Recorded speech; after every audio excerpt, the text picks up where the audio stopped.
Okay. അപ്പം എക്കണോമിക്സിന്റെ blue print related ആയിട്ടുള്ള വെബിനാറിലേക്ക് എല്ലാവരും വെൽക്കം ചെയ്യുന്നു.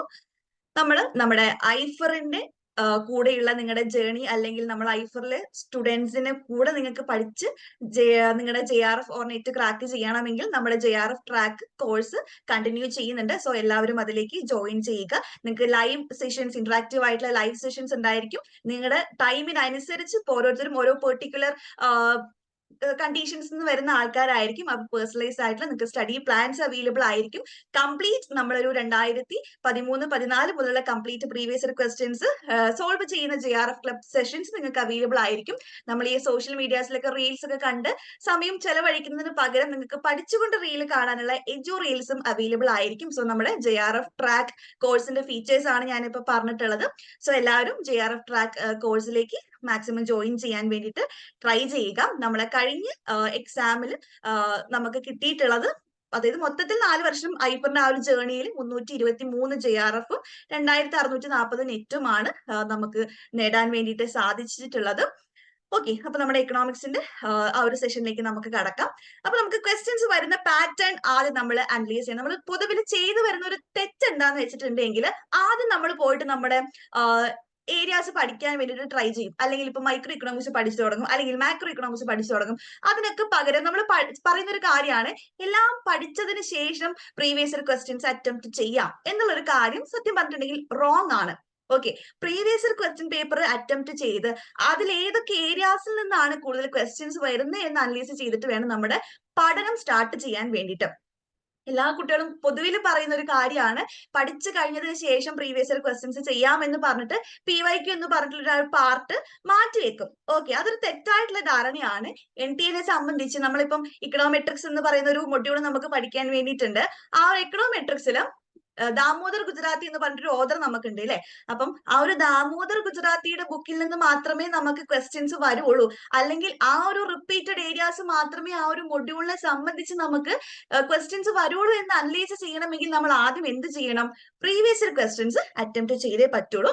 സോ ഈ ലാസ്റ്റ് ടേം, അതായത് ഡിസംബർ 2024 നടന്നിട്ടുള്ള നമ്മുടെ എക്സാമിന് ബേസ് ചെയ്തിട്ട് എങ്ങനെയാണ് നമ്മുടെ ഒരു ക്വസ്റ്റ്യന്റെ പാറ്റേൺ എന്നാണ് ഇവിടെ ജസ്റ്റ് ഒരു അനാലിസിസ് ആണ് കൊടുത്തിരിക്കുന്നത്. നമുക്ക് ഈ ക്രൊണോളജി ആയിട്ട് അറേഞ്ച് ചെയ്യാൻ വരുന്ന ക്വസ്റ്റ്യൻസ് പണ്ടൊക്കെ കുറവായിരുന്നു. പക്ഷെ നമ്മുടെ ഒരു ജൂൺ 2024, അതായത് നമ്മുടെ ജൂൺ ക്യാൻസൽഡ് എക്സാം മുതൽ ക്രൊണോളജി ടൈപ്പ് ഓഫ് ക്വസ്റ്റ്യൻസ് നമുക്ക് ഒരുപാട് കണ്ടുവരുന്നുണ്ട്. നമ്മുടെ ഈ ഒരു ഡിസംബർ 2024 എക്സാമിൽ ക്രൊണോളജി ബേസ്ഡ് ആയിട്ടുള്ള 13 ക്വസ്റ്റ്യൻസ് നമുക്ക് ഉണ്ടായിരുന്നു. ഓക്കെ, അതിൽ നമ്മുടെ കറണ്ട് അഫെയർ, അതായത് ഇന്ത്യൻ ഇക്കോണമിയിലെ നമ്മുടെ ഓരോ ഗവൺമെന്റ് സ്കീംസ് അറേഞ്ച് ചെയ്യാനുള്ള ക്വസ്റ്റ്യൻസ് ഉണ്ടായിരുന്നു. നമ്മുടെ മാക്രോ ഇക്കണോമിക്സിലെ ഡിമാൻഡ് ഫോർ മണി റിലേറ്റഡ് ആയിട്ട് അറേഞ്ച് ചെയ്യാനുള്ള ക്വസ്റ്റ്യൻസ് ഉണ്ടായിരുന്നു. മൈക്രോ എക്കണോമിക്സ് റിലേറ്റഡ് ആയിട്ടുള്ള നമ്മുടെ അറേഞ്ച് ചെയ്യാനുള്ള ക്വസ്റ്റ്യൻ ഉണ്ടായിരുന്നു. ഈവൻ ദോ നമ്മൾ എപ്പോഴും ചെറിയ മൊഡ്യൂൾ ആണ്, അല്ലെങ്കിൽ ഇത് പഠിക്കണ്ട എന്ന് വിചാരിച്ചിട്ട് പോകുന്ന നമ്മുടെ ഡെമോഗ്രഫി ആൻഡ് എൻവയോൺമെന്റ് എന്ന് പറയുന്ന മൊഡ്യൂളില് പോപ്പുലേഷൻ തിയറീസ് വരെ നമുക്ക് ക്രോണോളജിക്കലി അറേഞ്ച് ചെയ്യാനുള്ള ഒരു ക്വസ്റ്റ്യൻ കൂടി അതിലുണ്ടായിരുന്നു. ഓക്കെ, അപ്പം ക്രോണോളജിക്കലി പഠിക്കുക എന്ന് പറയുന്നത് നമ്മളെ സംബന്ധിച്ചൊരു ബിഗ് ടാസ്ക് തന്നെയാണ്. എല്ലാ IAS നമുക്ക് ഓർത്ത് വെക്കാനുള്ള ബുദ്ധിമുട്ടൊക്കെ നമ്മൾ ഫേസ് ചെയ്യുന്നുണ്ട്. പക്ഷെ ഇത്രത്തോളം ക്വസ്റ്റ്യൻസ് വരുന്ന സ്ഥിതിക്ക് ഈ ഒരു 13 ക്വസ്റ്റ്യൻ എന്ന് പറയുന്നത്, ഇപ്പം ഒരു മൊഡ്യൂളിൽ നിന്നല്ല ഈ ഒരു 13 ക്വസ്റ്റ്യൻസ് വന്നിരിക്കുന്നത്. അപ്പം മേ ബി മാക്രോ ഇക്കണോമിക്സിൽ നിന്ന് 2 ക്രോണോളജി ക്വസ്റ്റ്യൻസ് വന്നിരിക്കാം, പോപ്പുലേഷൻ ഡെമോഗ്രഫിയിൽ നിന്ന് 2 ക്വസ്റ്റ്യൻസ് വന്നിരിക്കാം. അപ്പൊ ക്രോണോളജിക്കലി അറേഞ്ച് ചെയ്യാനുള്ള ക്വസ്റ്റ്യൻസ് നമ്മൾ ആ ഒരു പഠിച്ചു പോകുന്ന ആ ഒരു സമയത്ത് തന്നെ അറേഞ്ച് ചെയ്ത് എഴുതി പഠിക്കുക എന്നുള്ളതാണ് ഇമ്പോർട്ടന്റ് ആയിട്ടുള്ള മറ്റൊരു കാര്യം എന്ന് പറയുന്നത്. ഇനി മാച്ച് ദ ഫോളോയിങ് ക്വസ്റ്റ്യനിലേക്ക് നമുക്ക് പോകാം. മാച്ച് ദ ഫോളോയിങ് ക്വസ്റ്റ്യൻസ് ഒരു പരിധി വരെ നമുക്ക് ഈസി ആയിട്ട് ആൻസർ ചെയ്യാൻ പറ്റുന്ന ടൈപ്പ് ഓഫ് ക്വസ്റ്റ്യൻസ് ആണ് വരാറ്. മേ ബി നമുക്കൊരു എലിമിനേഷൻ മെത്തേഡ് വഴിയൊക്കെ 2 ഓപ്ഷൻസ് കട്ട് ചെയ്ത് നമ്മൾ ആൻസറിലേക്ക് ഈസി ആയിട്ട് നമുക്ക് എത്താൻ വേണ്ടിയിട്ട് പറ്റാറുണ്ട്. പക്ഷെ ഈ ഒരു എക്സാമിൽ നമുക്ക് ഒരു 15 ക്വസ്റ്റ്യൻ മാച്ച് ദ ഫോളോയിങ് ആയിട്ട് ചോദിച്ചിട്ടുണ്ടെങ്കിലും, ഒരു മോസ്റ്റ് പ്രോബബ്ലി ഒരു 10 ക്വസ്റ്റ്യൻ നമുക്ക് ഈസി ആയിട്ട് കണ്ടുപിടിക്കാൻ പറ്റുന്ന ടൈപ്പ് ഓഫ് ക്വസ്റ്റ്യൻ ആയിരുന്നു. പക്ഷെ അതിൽ ഒരു 5 ക്വസ്റ്റ്യൻ അല്ലെങ്കിൽ ഒരു 4 ക്വസ്റ്റ്യൻ നമുക്ക് കുറച്ചൊരു കൺഫ്യൂസിങ് ആയിട്ടുള്ള, നമ്മൾ ഇതുവരെ കേൾക്കാത്ത ടൈപ്പ് ഓഫ് ക്വസ്റ്റ്യൻസ് മാത്സ് ഫോളോയിങ്ങിൽ ചോദിച്ചിട്ടുണ്ടായിരുന്നു. പ്ലസ് നമ്മൾ കേട്ട് പരിചയമുള്ളതാണ് എങ്കിൽ പോലും നമുക്ക് അറേഞ്ച് ചെയ്യുമ്പോൾ ഒരു കൺഫ്യൂഷൻ വരുന്ന ടൈപ്പ് ഓഫ് ക്വസ്റ്റ്യൻസ് മാത്സ് ഫോളോയിങ്ങിൽ ചോദിച്ചിട്ടുണ്ട്. ഓക്കെ, ഇനി ബാക്കിയുള്ള ഈ ഡയറക്റ്റ് MCQ എന്ന് പറഞ്ഞിട്ട് ഒരു 35 മുതൽ 37 വരെയുള്ള ക്വസ്റ്റ്യൻസ് ഡയറക്ട്ലി ചോദിച്ചിട്ടുള്ള ക്വസ്റ്റ്യൻ ആണ്. ഓക്കെ, ഡയറക്ട്ലി നമുക്കിപ്പം ഓപ്ഷൻ പോലും തരാതെ, ഇപ്പം ABC എന്ന് പോലും തരാതെ ഡയറക്ട്ലി അതിൽ നിന്ന് പിക്ക് ചെയ്യാനുള്ള ക്വസ്റ്റ്യൻ ആയിരുന്നു ചോദിച്ചിട്ടുണ്ടായിരുന്നത്. ഇനി നമ്മൾ എക്കണോമിക്സിൽ പൊതുവിൽ നമുക്ക് സാധാരണ ബാക്കി എല്ലാ സബ്ജക്റ്റിനെയും പോലെയുള്ള റീഡിംഗ് കോംപ്രിഹെൻഷൻ ക്വസ്റ്റ്യൻസ് ആയിരുന്നു പണ്ടൊക്കെ ചോദിച്ചുകൊണ്ടിരുന്നത്. പക്ഷെ നമ്മൾ ഒരു ഡിസംബർ 2023 ശേഷം ആ ഒരു പാറ്റേണും ആൾട്ടർ ചെയ്യപ്പെട്ടിട്ടുണ്ട് അല്ലെ. ഇപ്പൊ റീസെന്റ് ഉള്ള എക്സാമിൽ നമ്മളടുത്ത് ഒരു കോംപ്രിഹെൻഷൻ ചോദിച്ചിട്ടുള്ളത് എവിടുന്നാണ്? നമ്മുടെ മൈക്രോ ഇക്കണോമിക്സിലെ ഗെയിം തിയറി സോൾവ് ചെയ്യാൻ വേണ്ടിയിട്ടാണ്. ഗെയിം തിയറി റിലേറ്റഡ് ആയിട്ട് നമ്മുടെ നാഷ് ഇക്വിലിബ്രിയം റിലേറ്റഡ് ആയിട്ടുള്ള ക്വസ്റ്റ്യൻസ് ഒക്കെ ആയിരുന്നു ചോദിച്ചിട്ടുണ്ടായിരുന്നത്. അത്യാവശ്യം നല്ല ഡിഫിക്കൽട്ട് ആയിട്ടുള്ള ക്വസ്റ്റ്യൻ തന്നെയായിരുന്നു. ആ ഒരു 5 ക്വസ്റ്റ്യനിൽ നമുക്ക് നാഷ് ഇക്വിലിബ്രിയം കണ്ടുപിടിക്കാൻ അറിയുമെങ്കിലും ബാക്കി 4 ക്വസ്റ്റ്യൻസ് അത്യാവശ്യം നല്ലപോലെ നമ്മളെ കൺഫ്യൂസിങ് ആക്കുന്ന ക്വസ്റ്റ്യൻ ആയിരുന്നു. അപ്പം ഈ ഒരു പാറ്റേൺ ചേഞ്ച് നമ്മൾ അനലൈസ് ചെയ്തിട്ട് വേണം നമ്മൾ ആദ്യം നമ്മുടെ പഠനം സ്റ്റാർട്ട് ചെയ്യാൻ വേണ്ടിയിട്ട്. സോ PYQs അറ്റംപ്റ്റ് ചെയ്യുക എന്നുള്ളത് ഒരു നെറ്റ് ഓർ JRF ആസ്പിരന്റിനെ സംബന്ധിച്ച് വളരെ വളരെ ഇമ്പോർട്ടന്റ് ആണ്. നമ്മുടെ ഒരു കോംപ്രിഹെൻഷൻ ആണ് ഇങ്ങനെ ചോദിച്ചിട്ടുള്ളത്. നമ്മുടെ മറ്റൊരു കോംപ്രിഹെൻഷൻ നോർമലി ഒരു പാസേജ് തന്നിട്ട് അതിൽ നിന്ന് നമ്മൾ ആൻസർ പിക്ക് ചെയ്യാനുള്ള കോംപ്രിഹെൻഷൻ ആയിരുന്നു. എങ്കിൽ പോലും അതും കുറച്ചൊരു നമുക്കൊരു വായനാശീലമുള്ളവരെ സംബന്ധിച്ച് അത് കുറച്ച് കുഴപ്പമില്ല നമുക്ക് പറയാം. എന്നാലും അതിൽ നിന്ന് ആൻസർ പിക്ക് ചെയ്യാനും കുറച്ചൊരു ബുദ്ധിമുട്ട് നമ്മൾ നോർമലി അനുഭവിച്ചിട്ടുണ്ടായിരുന്നു. അപ്പോ ഓക്കെ, അപ്പം ഇനി നമുക്ക് ഏതൊക്കെ ഏരിയാസിൽ നിന്ന് ഏതൊക്കെ ക്വസ്റ്റ്യൻസ് വന്നിട്ടുണ്ട്, അല്ലെങ്കിൽ ഏതൊക്കെ ഏരിയാസിലാണ് നമ്മുടെ ഒരു ലാസ്റ്റ് ടൈം പഠനത്തിൽ സ്ട്രെസ് കൊടുക്കേണ്ടത് എന്നാണ് നമ്മൾ നെക്സ്റ്റ് നോക്കാൻ വേണ്ടിയിട്ട് പോകുന്നത്. അപ്പൊ നമ്മൾ ആ ഒരു 10 മൊഡ്യൂൾസിൽ നിന്നും എത്രയൊക്കെ ക്വസ്റ്റ്യൻസ് വന്നിട്ടുണ്ട്, ആ ക്വസ്റ്റ്യൻസ് ഒക്കെ വന്നിട്ടുള്ള ഏരിയാസ് ആണ് നമ്മൾ നെക്സ്റ്റ് അനലൈസ് ചെയ്യാൻ വേണ്ടിയിട്ട് പോകുന്നത്. ഓക്കെ, ഇനി നമ്മുടെ ആദ്യത്തെ ഫസ്റ്റ് യൂണിറ്റ് ആണ് മൈക്രോ ഇക്കണോമിക്സ്. മൈക്രോ ഇക്കണോമിക്സിൽ നിന്ന് ഈ ജൂൺ 2024 വന്നിട്ടുള്ള ക്വസ്റ്റ്യൻസിന്റെ നമ്പർ കുറവായിരുന്നു. പക്ഷെ നമ്മുടെ ഈ ഒരു ഡിസംബർ 2024 സെഷനിലേക്ക് വരുമ്പോൾ നമുക്കൊരു ടോട്ടൽ നമ്പർ ഓഫ് ക്വസ്റ്റ്യൻസ് വളരെ ഇൻക്രീസ് ചെയ്തിട്ടുണ്ട്. 18 ക്വസ്റ്റ്യൻസ് മൈക്രോ ഇക്കണോമിക്സിൽ നിന്ന് തന്നെ നമുക്ക് ചോദിച്ചിട്ടുണ്ട്. ഓക്കെ, ആ ഒരു 18 ക്വസ്റ്റ്യൻ ഞാനൊരു റീഡിംഗ് കോംപ്രിഹെൻഷൻ ആഡ് ചെയ്യാതെയാണ് 18 എന്ന് പറഞ്ഞിട്ടുള്ളത്. നമ്മുടെ ഗെയിം തിയറിയും കൂടെ ആഡ് ചെയ്തിട്ടുണ്ട് എങ്കിൽ അത് 18ൽ നിന്ന് കൂടും ട്ടോ. അതിൽ നമുക്ക് എപ്പോഴും കണ്ടുവരുന്ന ആ ഒരു ഏരിയയിൽ നിന്ന് തന്നെയാണ് ക്വസ്റ്റ്യൻ ചോദിച്ചിട്ടുള്ളത്. Theory of cost and production, പിന്നെ നമ്മുടെ ഗെയിം തിയറിയിൽ നിന്ന് നമ്മൾ ആ ഒരു കോംപ്രിഹെൻഷൻ അല്ലാതെ നാഷ് ഇക്വിലിബ്രിയം റിലേറ്റഡ് ക്വസ്റ്റ്യൻ ചോദിച്ചിട്ടുണ്ട്. നമ്മുടെ വെൽഫെയർ ഇക്കണോമിക്സ് റിലേറ്റഡ് ആയിട്ടുള്ള ക്വസ്റ്റ്യൻ ചോദിച്ചിട്ടുണ്ട്. വെൽഫെയർ ഇക്കണോമിക്സ് റിലേറ്റഡ് ആയിട്ട് നമുക്ക് വാൽറാസിന്റെ ക്വസ്റ്റ്യൻ ചോദിച്ചിട്ടുണ്ട്. സിറ്റോസ്കി ക്രൈറ്റീരിയ റിലേറ്റഡ് ആയിട്ടുള്ള ക്വസ്റ്റ്യൻ ചോദിച്ചിട്ടുണ്ട്. അതിനുശേഷമാണ് നമുക്ക് ജനറൽ ഇക്വിലിബ്രിയം അനാലിസിസിൽ നിന്ന് കണ്ടിന്യൂസ്ലി ക്വസ്റ്റ്യൻ ഇപ്പൊ ചോദിച്ച് കണ്ടുവരുന്നുണ്ട്. പിന്നെ നമ്മുടെ മാർക്കറ്റ് സ്ട്രക്ചറിൽ നിന്ന് ക്വസ്റ്റ്യൻ ചോദിച്ചിട്ടുണ്ട്. അപ്പം ഈ ഒരു ഏരിയ എന്ന് പറയുന്നത് എല്ലാ തവണയും ക്വസ്റ്റ്യൻ വരുന്ന ഒരു ഏരിയ ആണ്. പക്ഷെ ഈ ഒരു ജനറൽ ഇക്വിലിബ്രിയം വെൽഫെയർ ഇക്കണോമിക്സ് ഒക്കെ ഒരു 2020 അല്ലെങ്കിൽ 2021 കാലഘട്ടത്തിലൊക്കെ ഒരുപാട് ക്വസ്റ്റ്യൻ കണ്ടിട്ടുണ്ടായിരുന്നു. പക്ഷെ ആ ഒരു ഏരിയ പിന്നെ ഒരു മാറ്റി നിർത്തപ്പെട്ട പോലെയാണ് എക്സാമിന്റെ പാറ്റേൺ അനുസരിച്ച് ഉണ്ടായിരുന്നത്. ക്വസ്റ്റ്യൻ തീരെ കാണാത്ത ഒരു ഏരിയ ആയിരുന്നു അത്. പക്ഷെ ഇപ്പൊ അതിൽ നിന്ന് കുറെ അധികം ക്വസ്റ്റ്യൻസ് കാണുന്നുണ്ട്.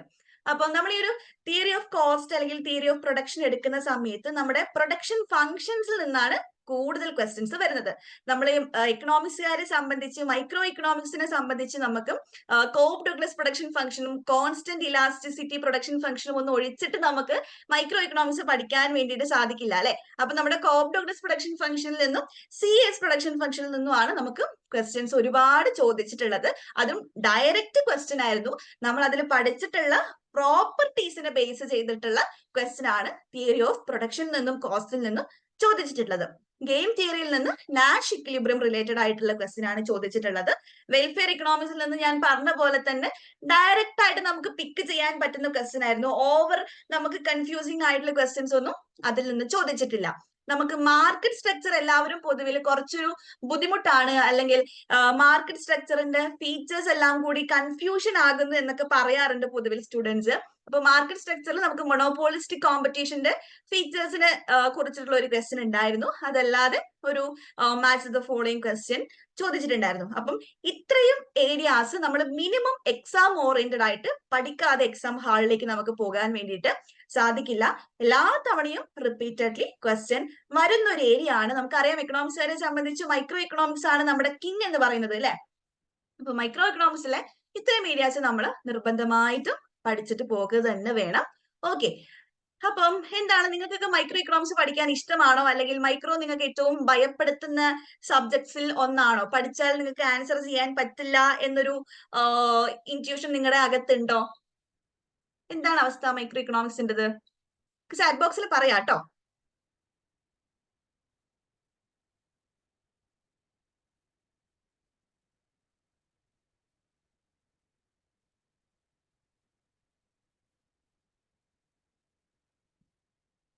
യെസ്, മൈക്രോ പാടാണെന്ന് പറയുന്നുണ്ട് ഹാഫിയ. മൈക്രോ പാടുന്നാണോ ഹാഫിയ ഉദ്ദേശിച്ചത്, മൈക്രോ ഇഷ്ടമാണെന്നാണോ ഉദ്ദേശിച്ചത്? യെസ്, ഗെയിം തിയറി ടഫ് ആണ് അല്ലെ? ഓക്കെ ഓക്കെ, മാക്രോ വെച്ച് നോക്കുമ്പോൾ മൈക്രോ ഈസി ആണല്ലേ. ഗെയിം തിയറി പഠിക്കാതെ നമുക്കിപ്പോ ഒരു എക്സാമിന് പോകാൻ പറ്റാത്ത ഒരു സിറ്റുവേഷൻ ആണ് കറന്റ്ലി ഉള്ളത് അല്ലെ. നമുക്കറിയാം എന്തായാലും നാഷ് ഇക്വിലിബ്രിയം കണ്ടുപിടിക്കാൻ ഒരു ക്വസ്റ്റ്യൻ മിനിമം വന്നിട്ടുണ്ടാകും, ഉറപ്പായിട്ടും വരുമെന്ന് നമുക്ക് ഉറപ്പുള്ള ക്വസ്റ്റ്യൻ ആണ്. ഗെയിം തിയറിയിൽ നമുക്ക് നാഷ് ഇക്വിലിബ്രിയം കണ്ടുപിടിക്കാൻ നമുക്ക് സിമ്പിൾ ആയിട്ടുള്ള അണ്ടർലൈൻ മെത്തേഡ് ഒക്കെ ഉണ്ട് കേട്ടോ. ആ അണ്ടർലൈൻ മെത്തേഡ് ഒക്കെ യൂസ് ചെയ്തിട്ടുണ്ട് എങ്കിൽ നമുക്ക് game theory Nash equilibrium simple ആയിട്ട് കണ്ടുപിടിക്കാൻ പറ്റുന്നതേ ഉള്ളൂ. ഓക്കെ, അങ്ങനെയാണെങ്കിൽ നമുക്ക് ഈ ഒരു കഴിഞ്ഞ എക്സാമിൽ നമ്മുടെ മൈക്രോ ഇക്കണോമിക്സിൽ വന്നിട്ടുള്ള ഒരു ലേറ്റസ്റ്റ് ക്വസ്റ്റ്യൻ നമുക്ക് ചെയ്ത് നോക്കാം. അപ്പൊ ഞാൻ ആ ക്വസ്റ്റ്യൻ കാണിക്കും, നിങ്ങൾ ജസ്റ്റ് ഒന്ന് ആൻസർ ചെയ്ത് നോക്കാം കേട്ടോ. ഓക്കെ, ഇതാണ് നമ്മുടെ question. A tangency points between non linear ഐസോകോണ്ട് and ഐസോകോസ്റ്റ് line identifies. നമ്മൾ പഠിക്കുന്ന ഭാഗമാണ്. ഐസോകോണ്ടും ഐസോകോസ്റ്റ് ലൈനും ടാൻജന്റ് ചെയ്യുന്ന പോയിന്റ് എന്തിനെ കാണിക്കുന്നു എന്നാണ് ക്വസ്റ്റ്യൻ. സിമ്പിൾ ക്വസ്റ്റ്യൻ ആണ്. നമ്മൾ +2 മുതൽ പഠിക്കുന്ന കാര്യമാണ് ഐസോകോണ്ടിനെ കുറിച്ചും ഐസോകോസ്റ്റ് ലൈനെ കുറിച്ചും. എല്ലാരും ഒന്ന് ആൻസർ ചെയ്തേ.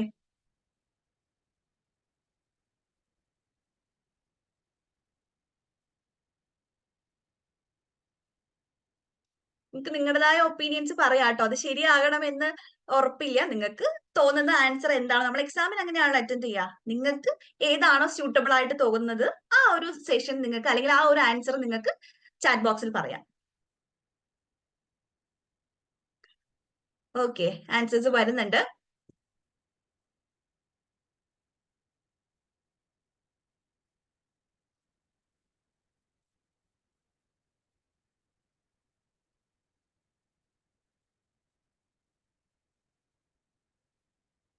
ഓക്കെ, സത്യം പറഞ്ഞിട്ടുണ്ടെങ്കിൽ ഈ ഒരു ക്വസ്റ്റ്യൻ നമുക്ക് കുറച്ച് കൺഫ്യൂഷൻ വരുത്തുന്ന ക്വസ്റ്റ്യൻ ആണ്. പക്ഷെ കോൺസെപ്റ്റ് നമുക്ക് നല്ലപോലെ അറിയുകയും ചെയ്യാം. ഇപ്പൊ റീസെന്റ് കണ്ടുവരുന്ന ക്വസ്റ്റ്യന്റെ പാറ്റേൺ അങ്ങനെയാണ്. എല്ലാ കോൺസെപ്റ്റും നമുക്ക് അറിയുന്നതായിരിക്കും, പക്ഷെ അതിൽ നിന്നൊരു റൈറ്റ് ആയിട്ടുള്ള ആൻസർ പിക്ക് ചെയ്യാൻ വേണ്ടിയിട്ട് നമുക്ക് ഭയങ്കര ഒരു കൺഫ്യൂഷൻ ഫേസ് ചെയ്യേണ്ട സിറ്റുവേഷൻ നമുക്ക് ഉണ്ടാകാറുണ്ട് അല്ലെ. ഓക്കെ ഓക്കെ, നമുക്ക് നോക്കാം. ഈ ഒരു ക്വസ്റ്റ്യന്റെ ആൻസർ എ ആണ്. Okay, the point of production efficiency where a firm can produce a derived output at minimum possible cost. നമുക്ക് ബാക്കിയുള്ള ഓപ്ഷൻസ് അനലൈസ് ചെയ്യുന്ന സമയത്ത് നമുക്ക് എന്ത് മനസ്സിലാക്കാൻ വേണ്ടിട്ട് പറ്റും? ഇതിൽ ഐസോകോണ്ടിന്റെ ഡെഫിനിഷൻ കൊടുത്തിട്ടുള്ള ഒരു സ്റ്റേറ്റ്മെന്റ് ഉണ്ട് അല്ലെ. സി എന്ന് പറയുന്ന സ്റ്റേറ്റ്മെന്റ് ഒന്ന് എടുത്തു നോക്കിക്കേ. The various combinations of input that can be used to produce a given level of output. അത് സത്യം പറഞ്ഞിട്ടുണ്ടെങ്കിൽ എന്തിന്റെ ഡെഫിനിഷൻ ആണ്? ഐസോകോണ്ടിന്റെ ഡെഫിനിഷൻ ആണ് അല്ലെ. ഐസോകോണ്ട് നമ്മൾ അങ്ങനെയല്ലേ പറയാ, least cost combination of input that can be used to produce a given level of output. അതാണ് എന്ത് ഐസോകോണ്ടിന്റെ ഡെഫിനിഷൻ നമ്മൾ പഠിക്കുന്നത്. സോ ഐസോകോണ്ടിന്റെ ഡെഫിനിഷൻ സി ആയിട്ട് കൊടുത്തിട്ടുണ്ട്. അപ്പൊ അതല്ലാതെ നമുക്ക് ഊഹിക്കാൻ പറ്റുന്നതേ ഉള്ളൂ.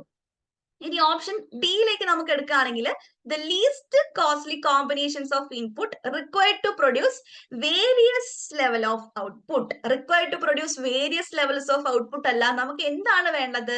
Produce a given level of output ആണ്, മറിച്ച് വേരിയസ് ലെവൽസ് ഓഫ് ഔട്ട്പുട്ട് അല്ല. സോ ഡി അല്ലാതെ നമുക്ക് ഐഡന്റിഫൈ ചെയ്യാൻ വേണ്ടിയിട്ട് പറ്റും. ഓക്കെ, അപ്പം ഈ ഐസോകോണ്ടും ഐസോകോസ്റ്റ് ലൈനും തമ്മിൽ ടാൻജന്റ് ചെയ്യുന്ന പോയിന്റ് സത്യം പറഞ്ഞിട്ടുണ്ടെങ്കിൽ എന്താണ്? നമ്മുടെ പ്രൊഡ്യൂസർ ഇക്വിലിബ്രിയത്തിൽ എത്തുന്ന പോയിന്റ് ആണ് അല്ലെ. നമ്മളെ ഇൻഡിഫറൻസ് കർവും ബജറ്റ് ലൈനും ടാൻജന്റ് ആകുന്ന പോയിന്റ് ആണ് നമ്മൾ കൺസ്യൂമർ ഇക്വിലിബ്രിയത്തിൽ എത്തുക എന്ന് പറയാറുണ്ട്. അതേപോലെ ഐസോകോണ്ടും ഐസോകോസ്റ്റ് ലൈനും ടാൻജന്റ് ആകുന്ന പോയിന്റ് ആണ് നമ്മുടെ പ്രൊഡ്യൂസർ ഇക്വിലിബ്രിയത്തിൽ എത്തുക നമ്മൾ പഠിച്ചിട്ടുണ്ട്. ഓക്കെ, അപ്പൊ ഓപ്ഷൻ എ ആണ് റൈറ്റ് എന്ന് പറയുന്നത്. നമുക്ക് ആ ഒരു ഗിവൺ ആയിട്ടുള്ള ഔട്ട്പുട്ട് പ്രൊഡ്യൂസ് ചെയ്യാൻ പറ്റുന്ന, നമുക്ക് മിനിമം കോസ്റ്റിൽ പ്രൊഡ്യൂസ് ചെയ്യാൻ പറ്റുന്ന കോമ്പിനേഷൻ ഓഫ് ഇൻപുട്ടിനെയാണ് നമ്മൾ എന്ത് കാണിക്കുന്നത്? ഐസോകോണ്ടും ഐസോകോസ്റ്റ് ലൈനും ടാൻജന്റ് ആകുന്ന പോയിന്റിൽ കാണിക്കുന്നത്. ഓക്കെ, അപ്പം സിമ്പിൾ ക്വസ്റ്റ്യൻ ആണ്. പക്ഷെ എന്താ, നമുക്ക് ഭയങ്കര ഒരു ഏതാണ് ആൻസർ എന്ന് നമുക്ക് പിന്നെയും ചിന്തിക്കേണ്ടതായിട്ട് വരുന്നുണ്ട്. ഓക്കെ, അപ്പൊ നമ്മുടെ തിയറി ഓഫ് പ്രൊഡക്ഷനിലും ചോദിച്ചിട്ടുള്ള ഒരു സിമ്പിൾ ക്വസ്റ്റ്യൻ ആണ്. നിങ്ങൾക്ക് ജസ്റ്റ് എവിടെ നിന്നാണ് ക്വസ്റ്റ്യൻസ് കൂടുതലായിട്ട് വരുന്നത് എന്ന് അനലൈസ് ചെയ്യാൻ വേണ്ടിയിട്ടാണ് ഇങ്ങനെ ഒരു ക്വസ്റ്റ്യൻ ഇപ്പൊ ഇവിടെ കാണിച്ചിരിക്കുന്നത്.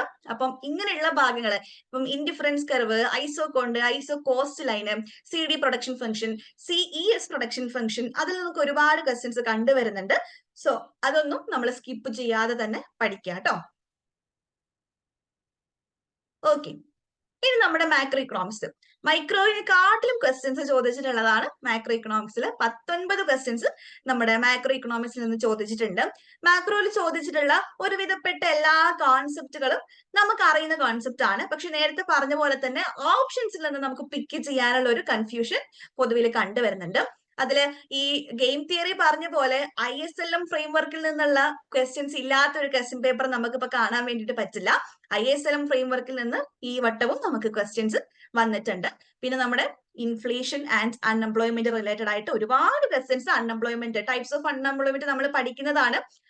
സൈക്ലിക്കൽ അൺഎംപ്ലോയ്മെന്റ്, ഇൻവോളണ്ടറി അൺഎംപ്ലോയ്മെന്റ് അല്ലെങ്കിൽ വോളണ്ടറി അൺഎംപ്ലോയ്മെന്റ് ഒക്കെ നമ്മൾ പഠിക്കുന്നതാണ്.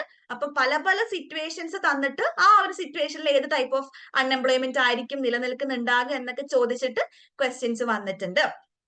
ഇനി നമുക്ക് സ്കൂൾ ഓഫ് തോട്ടിൽ നിന്ന് ക്വസ്റ്റ്യൻസ് വന്നിട്ടുണ്ട്. സ്കൂൾ ഓഫ് തോട്ടിൽ നിന്ന് നമുക്ക് ന്യൂ ക്ലാസിക്കൽ ഇക്കണോമിക്സ് റിലേറ്റഡ് ആയിട്ട് സ്കൂൾ ഓഫ് തോട്ടിൽ നിന്ന് ക്വസ്റ്റ്യൻ വന്നിട്ടുണ്ട്. സപ്ലൈ ഷോക്ക് റിലേറ്റഡ് ആയിട്ട് ക്വസ്റ്റ്യൻ വന്നിട്ടുണ്ട്.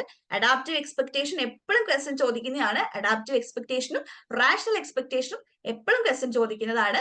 അതിൽ നിന്നും ക്വസ്റ്റ്യൻ വന്നിട്ടുണ്ട്. ബിസിനസ് സൈക്കിളും പൊതുവിൽ നമുക്ക് ചോദിച്ച് കാണുന്നത് കുറവാണ്. പക്ഷെ നമുക്ക് ഈ ഒരു ഷിഫ്റ്റിൽ നമ്മുടെ റിയൽ ബിസിനസ് സൈക്കിൾ റിലേറ്റഡ് ആയിട്ടുള്ള ക്വസ്റ്റ്യൻ കണ്ടുവരുന്നുണ്ട് കേട്ടോ.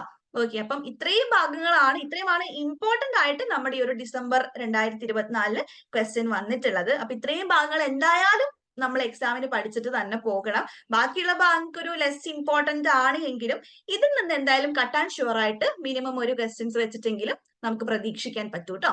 ഓക്കെ, അങ്ങനെയാണെങ്കിൽ നമുക്ക് ജസ്റ്റ് മാക്രോ ഇക്കണോമിക്സിൽ നിന്ന് വന്നിട്ടുള്ള ഒരു സിമ്പിൾ ക്വസ്റ്റ്യൻ നോക്കാം. നമുക്ക് ഈ ഒരു ഡിസംബർ 2024 വന്നിട്ടുള്ള ഒരു സിമ്പിൾ ക്വസ്റ്റ്യൻ നമുക്ക് നോക്കാം. നമ്മുടെ real business cycle theory related ആയിട്ടുള്ള ക്വസ്റ്റ്യൻ ആണ് കേട്ടോ.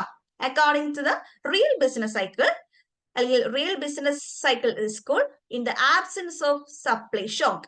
അതായത് സപ്ലൈ ഷോക്ക് ഇല്ലാത്ത സമയത്ത് അവിടെ ഏത് ടൈപ്പ് ഓഫ് അൺഎംപ്ലോയ്മെന്റ് ആയിരിക്കും ഉണ്ടാകുക എന്നാണ് ചോദിച്ചിട്ടുള്ളത്.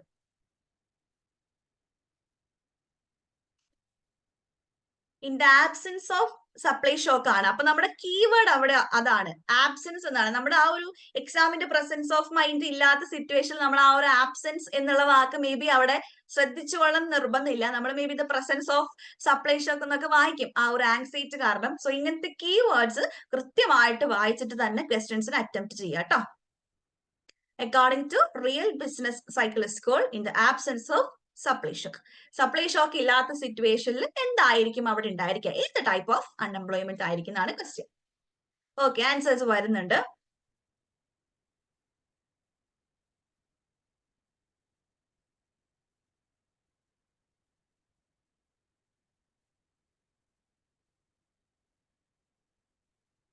യെസ്, കറക്റ്റ് ആണ് കേട്ടോ. There is only voluntary unemployment അല്ലെ. വോളണ്ടറി അൺഎംപ്ലോയ്മെന്റ് എന്ന് പറഞ്ഞിട്ടുണ്ടെങ്കിൽ എന്താണ്, കറന്റ്ലി ഉള്ള വേജ് റേറ്റിൽ നമ്മൾ സ്വമേധയാ നമ്മൾ എംപ്ലോയ് ചെയ്യാൻ തയ്യാറാകാത്ത സിറ്റുവേഷൻ അല്ലെങ്കിൽ ജോലി ചെയ്യാൻ തയ്യാറാകാത്ത സിറ്റുവേഷനാണ് നമ്മൾ എന്ത് വിളിക്കുന്നത്, വോളണ്ടറി അൺഎംപ്ലോയ്മെന്റ് എന്ന് വിളിക്കുന്നത് അല്ലെ. ഓക്കെ, അപ്പൊ സപ്ലൈ ഷോക്ക് ഒന്നും ഇല്ല, അങ്ങനത്തെ യാതൊരു വിധത്തിലുള്ള പ്രശ്നവും നമ്മുടെ ഇക്കോണമിയിൽ കറന്റ്ലി ഇല്ല എങ്കിൽ അവിടെ വോളണ്ടറി അൺഎംപ്ലോയ്മെന്റ് മാത്രമേ ഉണ്ടാകുള്ളൂ. അങ്ങനെ ഈ വോളണ്ടറി അല്ലെങ്കിൽ ഇൻവോളണ്ടറി അൺഎംപ്ലോയ്മെന്റ് റിലേറ്റഡ് ആയിട്ട് ഒരുപാട് ക്വസ്റ്റ്യൻസ് ആ ഷിഫ്റ്റിൽ തന്നെ ചോദിച്ചിട്ടുണ്ടായിരുന്നു. സോ നമ്മൾ ഈ ഒരു സപ്ലൈ ഷോക്കും അൺഎംപ്ലോയ്മെന്റും റിലേറ്റഡ് ആയിട്ടുള്ള ആ ഒരു റിലേഷൻഷിപ്പ് നിർബന്ധമായിട്ട് പഠിച്ചു വെക്കുക കേട്ടോ. ഓക്കെ, അപ്പം മൈക്രോയും മാക്രോയും ഏകദേശം നിങ്ങൾ നല്ല പോലെ ഇപ്പൊ ഈ പറഞ്ഞിട്ടുള്ള ഏരിയാസ് കവർ ചെയ്തിട്ടുണ്ടെങ്കിൽ തന്നെ എബൌട്ട് 30 ക്വസ്റ്റ്യൻസ് നിങ്ങൾക്ക് അവിടെ തന്നെ ശരിയാക്കാൻ വേണ്ടിയിട്ട് പറ്റും. ഓക്കെ, അപ്പം മൈക്രോയും മൈക്രോയും ഒരു കാരണവശാലും നമ്മൾ സ്കിപ്പ് ചെയ്യാതെ പോകേണ്ട 2 യൂണിറ്റ്സ് ആണ് കേട്ടോ. ഓക്കെ, അടുത്ത സ്റ്റാറ്റിസ്റ്റിക്സും ഉണ്ട്, നമുക്ക് ഇക്കണോമെട്രിക്സ് ഉണ്ട്. അതിൽ രണ്ടിലും കൂടെ ഒരുമിച്ച് ക്വസ്റ്റ്യൻ വരുന്ന നമ്പർ എടുക്കുകയാണെങ്കിൽ അതൊരു മോർ ദാൻ 10 ക്വസ്റ്റ്യൻസ് സ്റ്റാറ്റിയിൽ നിന്നും ഇക്കണോമെട്രിക്സിൽ നിന്നും വരാറുണ്ട്. പക്ഷെ ഏറ്റവും കൂടുതൽ എല്ലാവരും ടഫ് ആണ് എന്ന് പറയുന്ന ഒരു ഏരിയ ആണ് ഇക്കണോമെട്രിക്സും സ്റ്റാറ്റിസ്റ്റിക്സ് എന്ന് പറയുന്നത്. കമ്പയർഡ് ടു ഇക്കണോമെട്രിക്സ് സ്റ്റാറ്റിൽ നിന്ന് വരുന്ന നമ്പർ ഓഫ് ക്വസ്റ്റ്യൻസ് കുറവാണ്. പക്ഷെ ഈ ഒരു ടേമിൽ 5 ക്വസ്റ്റ്യൻസ് സ്റ്റാറ്റിൽ നിന്ന് ചോദിച്ചിട്ടുണ്ട്. ആ 5 ക്വസ്റ്റ്യനിൽ 3 to 4 ക്വസ്റ്റ്യനും തിയറി ഓഫ് പ്രോബബിലിറ്റിയിൽ നിന്നായിരുന്നു. പ്രോബബിലിറ്റിയിൽ പ്രോബ്ലംസ് സോൾവ് ചെയ്യാനുള്ള ക്വസ്റ്റ്യൻസ് ആയിരുന്നു കൂടുതലായിട്ടും ചോദിച്ചിട്ടുണ്ടായിരുന്നത്. അപ്പോൾ തിയറി ഓഫ് പ്രോബബിലിറ്റി നിർബന്ധമായിട്ട് പഠിക്കണം. ഞാനിപ്പോ ഈ ഗെയിം തിയറിന്റെ കേസ് ഒക്കെ പറഞ്ഞ പോലെ പ്രോബബിലിറ്റിയിൽ നിന്ന് ക്വസ്റ്റ്യൻ ഇല്ലാത്തൊരു ക്വസ്റ്റ്യൻ പേപ്പർ പോലും നമുക്ക് കാണാൻ വേണ്ടിയിട്ട് സാധിക്കില്ല. അപ്പൊ തിയറി ഓഫ് പ്രോബബിലിറ്റിയിൽ നിന്ന് നിർബന്ധമായിട്ട് ക്വസ്റ്റ്യൻ ഉണ്ടായിരിക്കും.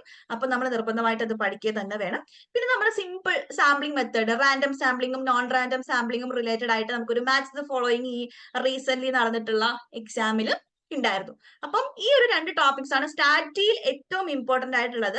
നമുക്കിപ്പം മെഷേഴ്സ് ഓഫ് സെൻട്രൽ ടെൻഡൻസി അല്ലെങ്കിൽ മെഷേഴ്സ് ഓഫ് ഡിസ്പേർഷൻ എന്നൊക്കെ പറയുമ്പോൾ നമുക്ക് നോർമലി കുറച്ചും കൂടെ സുപരിചിതമായിട്ടുള്ള ടോപ്പിക്സ് ആണ്. അതിൽ നിന്ന് ക്വസ്റ്റ്യൻ വന്നിട്ടുണ്ടെങ്കിലും നമുക്ക് ആൻസർ ചെയ്യാൻ കുറച്ചും കൂടി ഈസിയാണ്. നമുക്ക് എല്ലാവരും ടഫ് എന്ന് പറയുന്ന ടോപ്പിക്കാണ് ഈ തിയറി ഓഫ് പ്രോബബിലിറ്റി എന്ന് പറയുന്നത്. നമുക്കിപ്പം പ്രോബബിലിറ്റിയിലായാലും നമുക്ക് കുറെ ഇക്വേഷൻസും റൂൾസ് ഒക്കെ പഠിക്കാനുണ്ട്. അപ്പം അതൊക്കെ ചെയ്ത് പഠിക്കുക. ആ ഇക്വേഷൻസും റൂൾസും തന്നെ നമുക്കിപ്പം ഏതാണ് കറക്റ്റ് എന്ന് ചോദിച്ചിട്ട് ഒരുപാട് ക്വസ്റ്റ്യൻസ് അങ്ങനെയും കണ്ടിട്ടുണ്ട്. ഓക്കെ, അപ്പം തിയറി ഓഫ് പ്രോബബിലിറ്റി നമ്മൾ ഒരിക്കലും സ്കിപ്പ് ചെയ്യാൻ വേണ്ടിയിട്ട് പാടില്ല. നെക്സ്റ്റ് ഇക്കണോമെട്രിക്സിലേക്ക് വരികയാണെങ്കിൽ ഇക്കണോമെട്രിക്സ് പാടാണ് എന്ന് പൊതുവിൽ എല്ലാവരും പറയുമെങ്കിലും ഇക്കണോമെട്രിക്സിൽ ചോദിക്കാൻ പറ്റുന്നതിൽ ഒരു ലിമിറ്റേഷൻ ഉണ്ട്. ഓക്കെ, ഇപ്പൊ നമുക്കിപ്പോ മാക്രോ അല്ലെങ്കിൽ മൈക്രോ ഇന്ത്യൻ ഇക്കോണമി ആണെങ്കിൽ നമുക്ക് എവിടെ നിന്ന് വേണമെങ്കിലും ക്വസ്റ്റ്യൻസ് വരും എന്നുള്ളൊരു ധാരണയിൽ നമുക്ക് എക്സാമിന് പോകാം.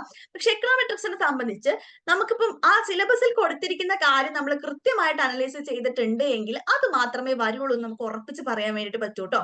അതായത് നമുക്ക് ആകെ ഏറ്റവും എന്താ പറയാ ഒരുപാട് പഠിക്കാനായിട്ടുള്ളത് നമ്മുടെ ക്ലാസിക്കൽ ലീനിയർ റിഗ്രഷൻ മോഡലിന്റെ അസംഷൻ വയലേഷൻസിനെ കുറിച്ചിട്ടാണ് നമുക്ക് ഒരുപാട് പഠിക്കാനുള്ളത്. നമ്മുടെ മൾട്ടി കോളിനിയാരിറ്റി ആയിക്കോട്ടെ, ഹെട്രോസ്കെറാസിറ്റി, ഓട്ടോ കോറിലേഷൻ, അതാണ് നമുക്ക് മെയിൻലി ഇതിൽ പഠിക്കാനുള്ള ഒരു കോൺസെപ്റ്റ്. അതിൽ അസംഷൻ വയലേഷൻസും അതിന്റെ ഡിറ്റക്ഷൻസും അതിന്റെ റെമഡിയൽ മെഷേഴ്സും പഠിച്ചിട്ടുണ്ട് എങ്കിൽ ഇക്കണോമെട്രിക്സിൽ ഒരു ഭാഗം അവിടെ തീർന്നു കിട്ടും. ഓക്കെ, പിന്നെ നമുക്ക് ഒരുപാട് ക്വസ്റ്റ്യൻ വരുന്നതാണ് ഞാൻ ഈ ലാസ്റ്റ് കൊടുത്തിരിക്കുന്ന time series analysis. Time series അനാലിസിസിൽ നിന്ന് നമുക്ക് ജൂൺ 2024 ക്യാൻസൽഡ് എക്സാം, ഈ അതിനുശേഷമുള്ള റീ എക്സാം നമ്മുടെ ഡിസംബർ 2024 എക്സാമിലും ക്വസ്റ്റ്യൻ റിപ്പീറ്റഡ്ലി ചോദിച്ചിട്ടുണ്ട്.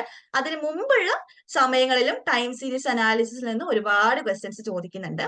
അതിൽ നമ്മുടെ സ്റ്റേഷനാരിറ്റി നോൺ സ്റ്റേഷനാരിറ്റി കോൺസെപ്റ്റിൽ നിന്നാണ് ക്വസ്റ്റ്യൻ ചോദിക്കുന്നത് കേട്ടോ.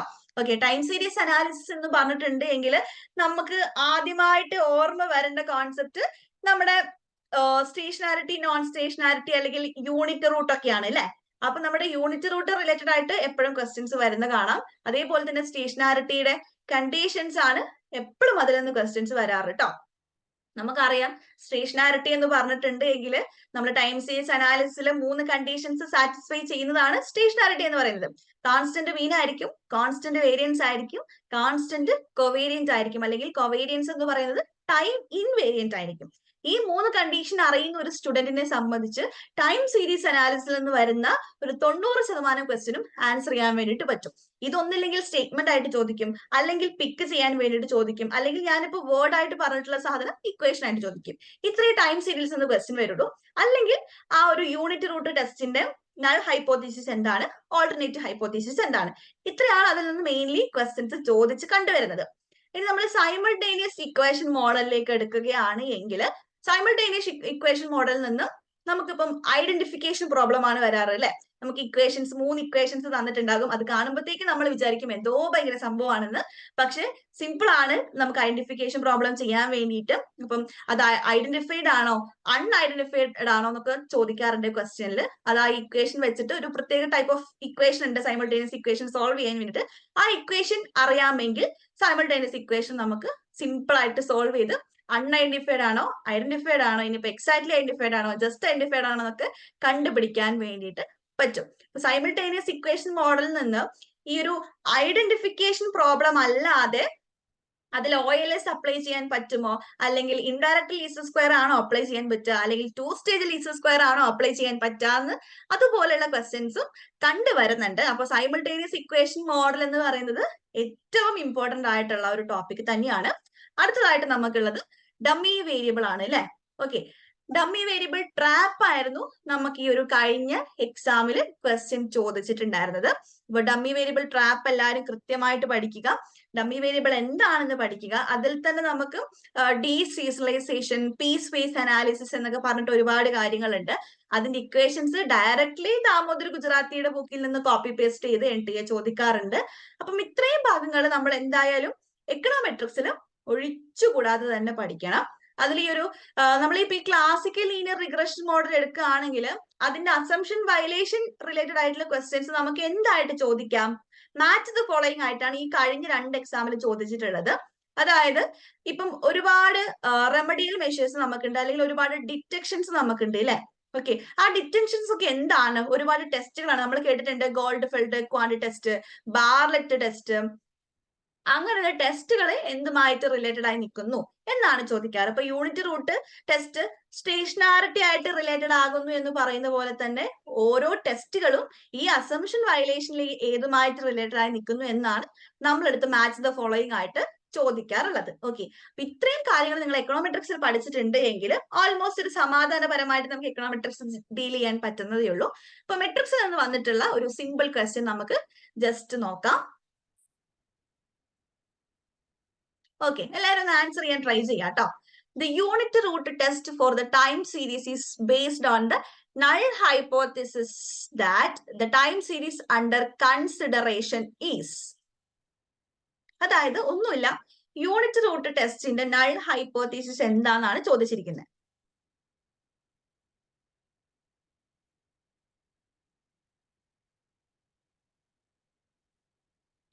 ട്രൈ ചെയ്യാം കേട്ടോ, ആൻസർ ചെയ്യാൻ. നമുക്കിപ്പോ അറിഞ്ഞു കൊള്ളണം എന്ന് നിർബന്ധമല്ല, നിങ്ങൾ നിങ്ങളുടേതായിട്ടുള്ള ഒപ്പീനിയൻ പറയാം.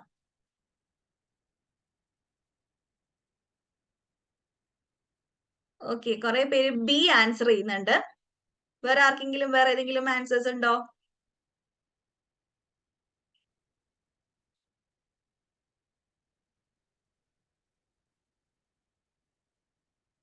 ഓക്കെ, കറക്റ്റ് ആണ് കേട്ടോ.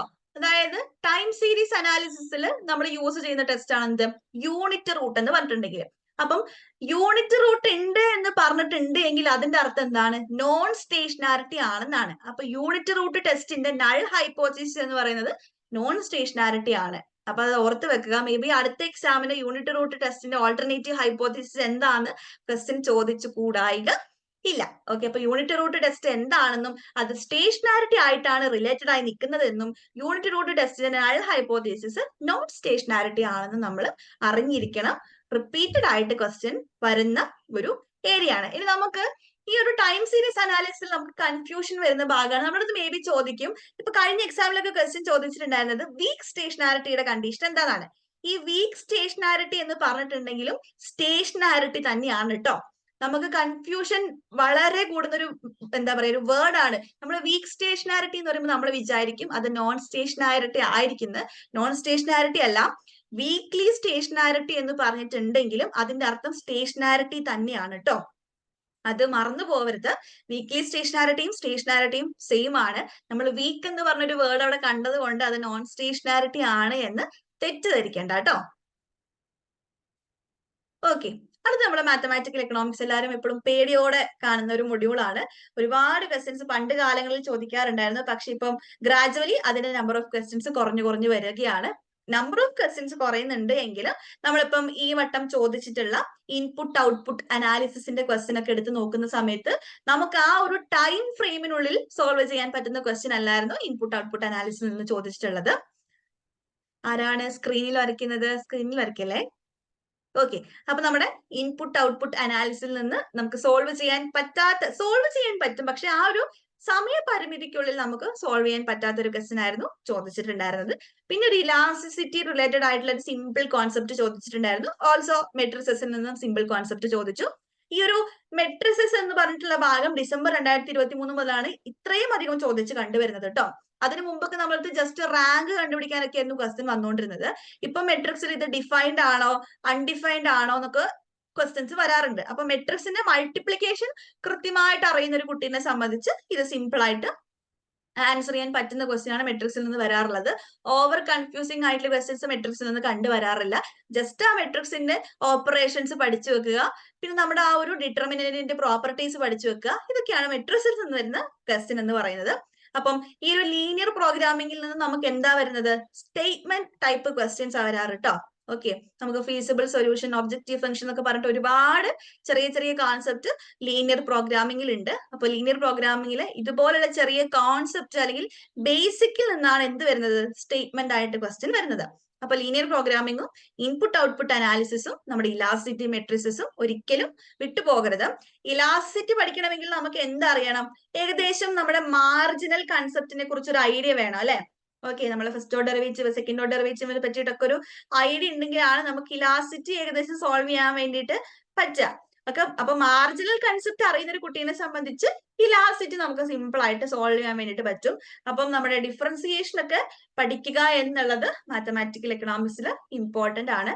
നമ്മൾ കൺസ്യൂമർ സർപ്ലസ്, പ്രൊഡ്യൂസർ സർപ്ലസ് ഒക്കെ പണ്ട് ചോദിച്ചിട്ടുണ്ടായിരുന്നു. പക്ഷെ ഇപ്പം ഈ ഒരു കഴിഞ്ഞ ലാസ്റ്റ് എക്സാമിൽ ഇന്റഗ്രേഷൻ റിലേറ്റഡ് ആയിട്ടുള്ള ക്വസ്റ്റ്യൻ ഒന്നും ചോദിച്ചിട്ടില്ല. നമുക്ക് ഡിസംബർ 2023 ഇന്റഗ്രേഷൻ ബൈ സബ്സ്റ്റിറ്റ്യൂഷൻ ഒക്കെ ചെയ്യാറുണ്ടായിരുന്നു. ഇപ്പൊ അതൊന്നും ചോദിച്ച് കാണുന്നില്ല. അപ്പൊ ഇത്രയും ഏരിയാസ് നമ്മൾ എന്തായാലും വിട്ടുപോകാതെ തന്നെ പഠിക്കണം. ഇത് നമ്മുടെ ഇന്റർനാഷണൽ ഇക്കണോമിക്സ് ആണ്. നമ്പർ ഓഫ് ക്വസ്റ്റ്യൻസ് നിങ്ങൾക്ക് നോക്കിയിട്ടുണ്ടെങ്കിൽ മനസ്സിലാകും, വളരെ കൂടുതലാണ്. 11 ക്വസ്റ്റ്യൻ ഇന്റർനാഷണൽ ഇക്കണോമിക്സിൽ നിന്ന് ചോദിച്ചു. അതിൽ നമുക്ക് തിയറീസ് ഓഫ് ഇന്റർനാഷണൽ ഇക്കണോമിക്സ് ചോദിച്ചിട്ടുണ്ട്. അത് ക്രൊണോളജിക്കലി അറേഞ്ച് ചെയ്യാൻ ജൂണിൽ ചോദിച്ചിട്ടുണ്ടായിരുന്നു. ഈ വട്ടം ഡയറക്ട്ലി ചോദിച്ച ക്വസ്റ്റ്യൻസും ഉണ്ട്. നമ്മുടെ ന്യൂ ട്രേഡ് തിയറീസ് എന്നുള്ള ക്വസ്റ്റ്യൻസ് ഒക്കെ ചോദിച്ചിട്ടുണ്ട്. പിന്നെ ഗെയിൻസ് ഫ്രം ട്രേഡിൽ നിന്ന് നമുക്ക് ഡയറക്ട്ലി സ്റ്റേറ്റ്മെന്റ് ആയിട്ടുള്ള ക്വസ്റ്റ്യൻ ആണ് ചോദിച്ചിട്ടുള്ളത്. നമുക്ക് ഇക്കണോമിക് ഇന്റഗ്രേഷൻ നമുക്കറിയാലേ, free trade area, customs union, economic union എന്നൊക്കെ മാച്ച് ദ ഫോളോയിങ് ക്വസ്റ്റ്യൻ ചോദിച്ചിട്ടുണ്ടായിരുന്നു. അതും നമുക്ക് ഒരുപാട് പേർക്ക് തെറ്റിപ്പോയി എന്ന് പേഴ്സണലി വന്ന് പറഞ്ഞിട്ടുണ്ട്. കാരണം അതും ഭയങ്കര കൺഫ്യൂസിംഗ് ആയിട്ടുള്ള മാച്ച് ദ ഫോളോയിങ് ആയിരുന്നു. അതാ ഞാൻ ആദ്യം പറഞ്ഞത്, മാച്ച് ദ ഫോളോയിങ് നമുക്കൊരു 15 എണ്ണം ചോദിച്ചിട്ടുണ്ടെങ്കിലും അതിൽ ആ ഒരു 4-5 എണ്ണം നമുക്കൊരു കൺഫ്യൂഷൻ ആകുന്ന മാച്ച് ദ ഫോളോയിങ് ആയിരുന്നു ചോദിച്ചിട്ടുള്ളത്. നെക്സ്റ്റ് നമുക്ക് ടേംസ് ഓഫ് ട്രേഡിൽ നിന്ന് ക്വസ്റ്റ്യൻ ചോദിച്ചിട്ടുണ്ട്. അതിൽ നമുക്കിപ്പം gross barter terms of trade, income terms of trade പഠിച്ചിട്ടുണ്ട്. അപ്പം അത് മാച്ച് ദ ഫോളോയിങ് ആയിട്ട് ചോദിച്ചിട്ടുണ്ട്. അത് ആര് കൊണ്ടുവന്നു എന്നുള്ള രീതിയിലാണ് ടേംസ് ഓഫ് ട്രേഡിൽ നിന്നൊക്കെ ക്വസ്റ്റ്യൻ ചോദിച്ചിട്ടുള്ളത്.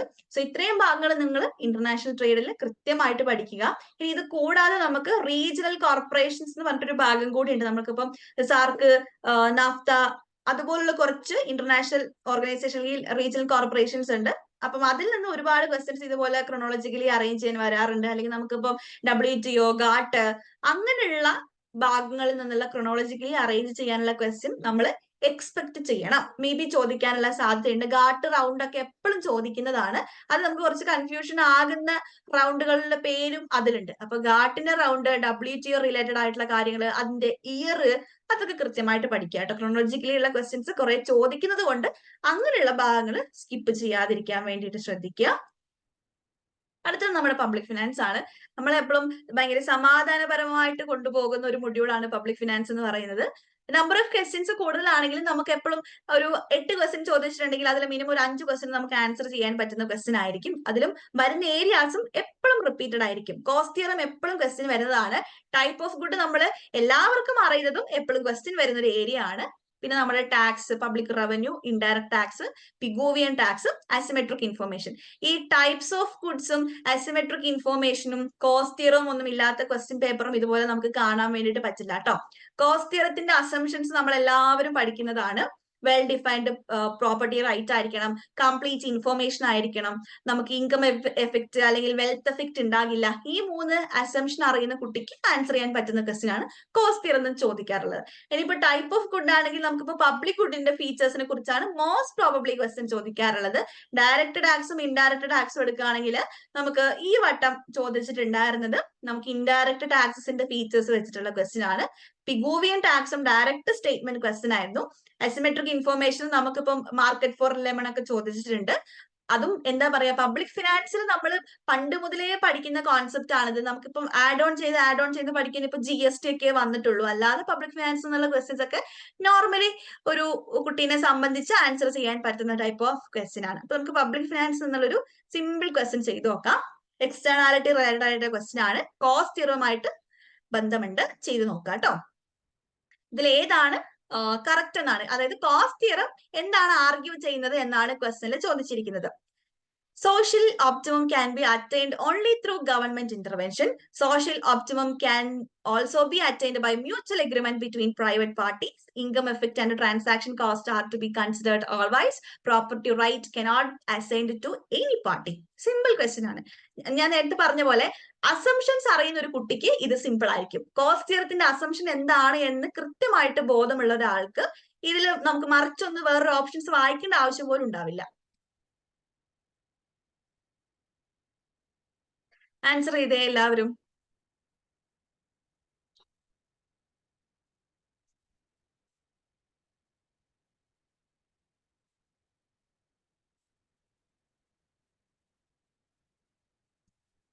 ഓക്കെ, എല്ലാവരും പറയുന്ന ഉത്തരം ശരിയാണ്. കാരണം നമുക്ക് എയും സിയും ഡിയും എടുത്തു നോക്കുകയാണെങ്കിൽ എയിൽ പറഞ്ഞിരിക്കുന്നത് socially optimum can be obtained only through government intervention.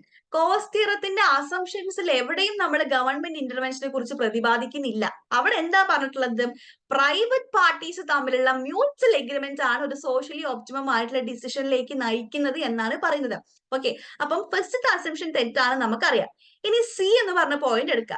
Zero transaction cost എന്ന് നമ്മൾ ഓൾറെഡി അതിലിങ്ങനെ എന്താ പറയാ എപ്പോഴും എടുത്തെടുത്ത് പറയുന്ന പോയിന്റ് ആണ് സീറോ ട്രാൻസാക്ഷൻ കോസ്റ്റ് ആയിരിക്കും എന്നുള്ളത്. അപ്പൊ സീറോ ട്രാൻസാക്ഷൻ കോസ്റ്റ് എന്നുള്ളത് നമുക്ക് അറിയാമെങ്കിൽ സി നമുക്ക് കട്ട് ചെയ്യാം. ഓൾസോ അവിടെ ഇൻകം എഫക്റ്റും വെൽത്ത് എഫക്റ്റും ഉണ്ടായിരിക്കില്ല എന്ന് നമുക്കറിയാം. ഓക്കെ, ഇനി property right cannot be assigned to any party. നമ്മൾ എങ്ങനെയാ പഠിച്ചിട്ടുള്ളത്? വെൽ ഡിഫൈൻഡ് പ്രോപ്പർട്ടി റൈറ്റ് ആയിരിക്കുന്നതാണ് പഠിച്ചിട്ടുള്ളത്. അതായത് നമ്മളിപ്പോ ക്ലാസിക്കലായിട്ട് പല എക്സാമ്പിൾസും പറയാറുണ്ട്. ഒരു ഫിഷർമാന്റെയും അല്ലെങ്കിൽ ഒരു പൊല്യൂഷൻ ഒക്കെ വെച്ചിട്ടുള്ള എക്സാമ്പിൾ ഒക്കെ നമ്മൾ പണ്ട് മുതലേ പഠിച്ചു വരുന്നതാണ്. അപ്പം ആർക്കാണ് ആ ഒരു പ്രോപ്പർട്ടീന്റെ മേലെ റൈറ്റ് ഉള്ളത് എന്നുള്ളത് കൃത്യമായിട്ട് അറിഞ്ഞിരിക്കണം. അപ്പൊ ഡി ഓപ്ഷൻ തെറ്റാണ്. അപ്പൊ ബിയിലേക്ക് നമ്മൾ പോയിട്ടുണ്ടെങ്കിൽ socially optimum can also be attained by mutual agreement between private parties. അത് ശരിയാണ് അല്ലെ? അതായത് പ്രൈവറ്റ് പാർട്ടീസ് നെഗോഷിയേറ്റ് ചെയ്തിട്ടാണ് എന്തിലേക്ക് എത്തുന്നത്? ഒരു മ്യൂച്വൽ ആയിട്ടുള്ള എഗ്രിമെന്റിലേക്ക് എത്തുന്നത്. അവിടെ ഗവൺമെന്റ് ഇന്റർവെൻഷൻ ഒന്നും ഉണ്ടായിരിക്കില്ല. സോ ഓപ്ഷൻ ബി ആണെന്ന് നമുക്ക് ഈസിലി കണ്ടുപിടിക്കാൻ വേണ്ടിയിട്ട് പറ്റും. അപ്പൊ നമ്മൾ നേരത്തെ പറഞ്ഞിട്ടുള്ള ഏരിയ ഒന്ന് എടുത്തു നോക്കിക്കേ. കോസ്റ്റ് തിയറവും അസിമെട്രിക് ഇൻഫോർമേഷൻ. ഇപ്പൊ കോസ്റ്റ് തിയറം റിലേറ്റഡ് ആയിട്ടുള്ള ക്വസ്റ്റൻ ആണ് ഇപ്പൊ നമുക്ക് കണ്ടിട്ടുള്ളത്. ആ കോസ്റ്റ് തിയറത്തിൽ നിന്ന് തന്നെ എന്ത് റിലേറ്റഡ് ആയിട്ട് ക്വസ്റ്റൻ മേ ബി ചോദിക്കാം? എക്സ്റ്റേണാലിറ്റി ഒക്കെ റിലേറ്റഡ് ആയിട്ടുള്ള അല്ലെങ്കിൽ മാർക്കറ്റ് ഫെയിലിയർ റിലേറ്റഡ് ആയിട്ടുള്ള ക്വസ്റ്റ്യൻസ് ഒക്കെ ചോദിക്കാനുള്ള സാധ്യതയും ഉണ്ട്. അപ്പൊ കോസ്റ്റ് തിയറത്തിന്റെ ഇയറും ക്രോണോളജിക്കലി അറേഞ്ച് ചെയ്യാൻ ജൂൺ 2024 ചോദിച്ചിട്ടുണ്ടായിരുന്നു. 1960 റൊണാൾഡ് കോസ് ആണ് കോസ്റ്റ് തിയറം കൊണ്ടുവന്നിട്ടുള്ളത്. അതും കൂടി ജസ്റ്റ് ഒന്ന് ഓർമ്മയിലേക്ക് വെക്കാൻ വേണ്ടിയിട്ട് ശ്രദ്ധിക്കുക. അടുത്ത നമ്മുടെ മൊഡ്യൂളാണ് ഡെവലപ്മെന്റ് ഇക്കണോമിക്സ് എന്ന് പറയുന്നത്. പൊതുവിലൊരു മോഡറേറ്റ് ടു സിമ്പിൾ ആയിട്ടുള്ള യൂണിറ്റ് ആണ് development economics. Number of questions development എക്കണോമിക്സിൽ ഇങ്ങനെ വാരി ചെയ്തുകൊണ്ടേയിരിക്കും. 1-2 ക്വസ്റ്റ്യൻസ് ചോദിച്ചിട്ടുള്ള ഷിഫ്റ്റുകൾ ഉണ്ട്. ഈ വട്ടം നമുക്ക് 6 ക്വസ്റ്റ്യൻസ് നമ്മുടെ ഡെവലപ്മെന്റ് ഇക്കണോമിക്സിൽ നിന്ന് ചോദിച്ചിട്ടുണ്ട്. നമുക്ക് നോർമലി ചോദിക്കാറുള്ളത് ഇൻഡിക്കേറ്റേഴ്സ് ഒക്കെയാണ്, PQLI, HD ഒക്കെയാണ് ചോദിക്കാറുള്ളത് അല്ലെ? അതിൽ നിന്ന് മറിച്ചിട്ട് ഇത്തവണ theories and models of development എന്നാണ് ക്വസ്റ്റ്യൻ വന്നിട്ടുള്ളത്. ഇപ്പം നമ്മൾ എപ്പോഴും ഗ്രോത്ത് ആൻഡ് ഡെവലപ്മെന്റിൽ പറയുന്ന ഒരു ഭാഗമാണ് ഹെരോൾഡ് ഡോമർ മോഡല്, സോളോ മോഡൽ എന്നൊക്കെ പറയുന്ന കോൺസെപ്റ്റ്സ് അല്ലെ? പക്ഷെ ഇത്തവണ അതിൽ നിന്നൊന്നും ക്വസ്റ്റ്യൻ കണ്ടിട്ടില്ല. നേരെ മറിച്ച് നമ്മുടെ ബിഗ് പുഷ് തിയറിയിൽ നിന്നൊക്കെയാണ് ക്വസ്റ്റ്യൻസ് വന്നിട്ടുള്ളത് കേട്ടോ. അല്ലെങ്കിൽ ഫിറാനിസ് മോഡലിൽ നിന്ന് ക്വസ്റ്റ്യൻ ചോദിച്ചിട്ടുണ്ട്. അപ്പം theories and models of development എന്ന് പറയുന്നത് വളരെ ഇമ്പോർട്ടന്റ് ആണ്. ഒരുപാട് തിയറി നമുക്ക് പഠിക്കാനുണ്ട്. ഈ എല്ലാ തിയറീസിന്റെയും ബേസിക് ആയിട്ട് നമ്മളിപ്പോ ഒരു അതിന്റെ അസംഷൻസ് അറിയാമെങ്കിൽ നമുക്ക് അതിന് ആൻസർ ചെയ്യാൻ പറ്റുന്നതേ ഉള്ളൂ. അല്ലെങ്കിൽ ഇപ്പം ജസ്റ്റ് ആ തിയറി എന്താണ് എന്ന് അറിയാമെങ്കിൽ, അല്ലെങ്കിൽ അൺബാലൻസ്ഡ് തിയറി എന്താണ്, ബാലൻസ്ഡ് തിയറി എന്താണ്, അത് ആര് കൊണ്ടുവന്നുള്ള ഒരു ഐഡിയ ഉണ്ടെങ്കിൽ ഡെവലപ്മെന്റ് ഇക്കണോമിക്സിലെ ക്വസ്റ്റൻസ് നമുക്ക് ആൻസർ ചെയ്യാൻ പറ്റുന്നുള്ളൂ. ഭയങ്കരമായിട്ടുള്ള ഒരു ക്രിട്ടിക്കൽ തിങ്കിങ്ങും ബ്രെയിൻ സ്റ്റോമിങ്ങും ഒന്നും ഡെവലപ്മെന്റ് ഇക്കണോമിക്സിനെ സംബന്ധിച്ച് നമുക്ക് ആവശ്യമില്ല. നമുക്കിപ്പോ മാക്രോനെ സംബന്ധിച്ചാണ് കുറച്ച് നമ്മളൊന്ന് ലോജിക്കലി തിങ്ക് ചെയ്യേണ്ട സിറ്റുവേഷൻ നമുക്ക് ഉണ്ടാവുക. ഡെവലപ്മെന്റ് ഇക്കണോമിക്സിൽ പക്ക നമുക്ക് ഡയറക്റ്റ് ആയിട്ട് ആൻസർ ചെയ്യാൻ പറ്റുന്ന ക്വസ്റ്റ്യൻസ് ആയിരിക്കും ഉണ്ടായിരിക്കുക കേട്ടോ. ഓക്കെ, അടുത്തതാണ് നമ്മുടെ ഡെമോഗ്രഫി ആൻഡ് എൻവയോൺമെന്റ്. ഏറ്റവും നമ്മൾ ശ്രദ്ധിക്കേണ്ട ഭാഗം ഡെമോഗ്രഫി ആൻഡ് എൻവയോൺമെന്റിലാണെന്നാണ് എന്റെ അഭിപ്രായം. കാരണം നമ്മൾ ചെറിയ മൊഡ്യൂൾ ആണ്, അല്ലെങ്കിൽ ഇത് പഠിക്കണ്ട എന്നൊക്കെ വിചാരിച്ചിട്ട് എക്സാമിന് പോകും. പക്ഷെ ഡെമോഗ്രഫിയിൽ നിന്ന് ചോദിക്കുന്ന നമ്പർ ഓഫ് ക്വസ്റ്റ്യൻസ് ഇപ്പൊ കൂടുതലാണ്. 8 ക്വസ്റ്റ്യൻ ഡെമോഗ്രഫിയിൽ നിന്ന് ചോദിച്ചിട്ടുണ്ട്. അതില് ചോദിച്ചിട്ടുള്ള എല്ലാ ക്വസ്റ്റ്യൻസും ഇപ്പൊ ഞാനിവിടെ പറഞ്ഞിട്ടുള്ള ഏരിയാസ് ഉണ്ട്: population theories, life table, fertility indicator, demographic indicators അല്ലെങ്കിൽ ഡെമോഗ്രഫിക് ഡിവിഡൻഡിന് റിലേറ്റഡ് ആയിട്ടുള്ള ക്വസ്റ്റ്യൻസ് ചോദിച്ചിട്ടുണ്ട് കേട്ടോ. അതിലെല്ലാ ക്വസ്റ്റ്യൻ പ്രീവിയസ് ഇയർ ക്വസ്റ്റ്യൻ ആയിരുന്നു. ഒരു ക്വസ്റ്റ്യൻ പോലും ന്യൂലി ക്രിയേറ്റഡ് ആയിട്ടുള്ള ക്വസ്റ്റ്യൻ ഉണ്ടായിരുന്നില്ല. എല്ലാം പ്രീവിയസ് ഇയർ ക്വസ്റ്റ്യൻ ആയിരുന്നു ചോദിച്ചിട്ടുള്ളത്. അതായത് പ്രീവിയസ് ഇയർ ക്വസ്റ്റ്യന്റെ ഓപ്ഷൻസ് പോലും ചേഞ്ച് ചെയ്തിട്ടില്ല. ഓക്കെ, ഓപ്ഷൻ പോലും ചേഞ്ച് ചെയ്യാതെ കറക്റ്റ് അതേ ക്വസ്റ്റ്യൻ കോപ്പി പേസ്റ്റ് ചെയ്തിട്ടായിരുന്നു ചോദിച്ചിട്ടുള്ളത് കേട്ടോ. പോപ്പുലേഷൻ തിയറിയിൽ നമ്മളിപ്പം ബ്ലാക്കേഴ്സിന്റെ പോപ്പുലേഷൻ തിയറി ഒക്കെയാണ് ചോദിച്ചിട്ടുണ്ടായിരുന്നത്. ലൈഫ് ടേബിൾ റിലേറ്റഡ് ആയിട്ട് ലൈഫ് ടേബിൾ എത്ര കോളം ഉണ്ട്, അല്ലെങ്കിൽ ഏതൊക്കെയാണ് ലൈഫ് ടേബിൾ ഇൻക്ലൂഡ് ചെയ്യുന്നത് എന്നുള്ള ക്വസ്റ്റ്യൻ ആയിരുന്നു ചോദിച്ചിട്ടുള്ളത്. ഫെർട്ടിലിറ്റി ഇൻഡിക്കേറ്ററിൽ നമുക്ക് total fertility, gross fertility, general fertility, net reproduction rate, അങ്ങനെയുള്ള ക്വസ്റ്റ്യൻസ് ആയിരുന്നു അതിൽ മാച്ച് ദ ഫോളോയിങ് ആയിട്ട് ചോദിച്ചിട്ടുള്ളത്. ഡെമോഗ്രഫി ഡിവിഡൻഡിൽ നിന്നും ക്വസ്റ്റ്യൻ ഉണ്ടായിരുന്നു. ഈ ക്വസ്റ്റ്യൻ എല്ലാം എവിടെ ചോദിച്ചതാണ്? പ്രീവിയസ് ഇയറിൽ ചോദിച്ചതാണ്. ഈ ലേറ്റസ്റ്റ് PYQലല്ല, കുറച്ച് പഴയ പ്രീവിയസ് ഇയറിൽ ചോദിച്ചിട്ടുള്ള ക്വസ്റ്റ്യൻ ആണ്. 2015 മുൻപ് ചോദിച്ചിട്ടുള്ളതാണ് കേട്ടോ. അപ്പം 2015 മുൻപ് ചോദിച്ചിട്ടുള്ള സെയിം ക്വസ്റ്റ്യൻ എടുത്തിട്ട് കോപ്പി പേസ്റ്റ് ചെയ്തിട്ടാണ് ഡെമോഗ്രഫിയിൽ ചോദിച്ചിട്ടുള്ളത്. അതുകൊണ്ട് തന്നെ നമ്പർ ഓഫ് ക്വസ്റ്റ്യൻസ് കൂടുതലായിരുന്നു. പൊതുവിൽ നമുക്കൊരു 2-3 ക്വസ്റ്റ്യൻ ഒക്കെ ഡെമോഗ്രഫിയിൽ ചോദിച്ചിട്ടുണ്ട് എങ്കിൽ അവിടെ കഴിയും. പക്ഷെ ഇപ്പൊ അങ്ങനെയല്ല. കഴിഞ്ഞ 2 എക്സാമിലും ജൂണിലും നമ്മുടെ ഡിസംബറിലും ഡെമോഗ്രഫിയിൽ നിന്നുള്ള നമ്പർ ഓഫ് ക്വസ്റ്റ്യൻസ് കൂടിയിട്ടുണ്ട്. അപ്പൊ ഡെമോഗ്രഫിക്ക് നമ്മൾ ഇമ്പോർട്ടൻസ് കൊടുക്കുക.